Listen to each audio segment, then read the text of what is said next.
Hi, எல்லாரும் எப்படி இருக்கீங்க? என்ன பண்ணிட்டு இருக்கீங்க? நல்லா இருக்கீங்களா? நல்லா இருக்கீங்கன்னு நம்புவோம். இன்னைக்கு நம்ம வீட்டுல திங்கட்கிழமை என்ன ஸ்பெஷல்ங்கிறத நம்ம பார்க்கலாமா? வாங்க. காலையில நம்ம வீட்டுல தோசைங்க. தோசை என்ன ஒரு மாதிரியா இருக்கு? இது வந்து ஒரு புதுவிதமான தோசை, சூப்பராவே இருக்கும். அப்பவே அரைச்சு அப்பவே சுடக்கூடிய தோசை, டேஸ்டா இருக்கும். என்னென்ன போட்டு எப்படி அரைச்சு எப்படி சுடணுங்கிறத இன்னொரு நாள் ஷார்ட்ஸ்ல எடுத்து போடுறேன், பாத்துக்கோங்க. ஓகேங்களா? தோசைக்கு தொட்டுக்க நம்ம வீட்டுல தக்காளி சட்னி. ரைட் தக்காளி சட்னி. ஓகேங்களா? தோசைக்கு தொட்டுக்க. மத்தியானத்துக்கு சாதம், உருளைக்கிழங்கு, முருங்கைக்காய், கத்திரிக்காய் எல்லாம் போட்ட சாம்பார். ஓஹோ, ஓகேங்களா?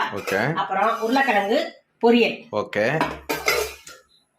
முருங்கைக்கீரை பொரியல். ஓகே. கேரட் பொரியல். Okay, right. காலையில தோசை, தக்காளி சட்னி. மத்தியானத்துக்கு சாதம், சாம்பார், முருங்கைக்கீரை பொரியல், உருளைக்கிழங்கு பொரியல், கேரட் பொரியல், அப்பளம். ஓகேங்களா?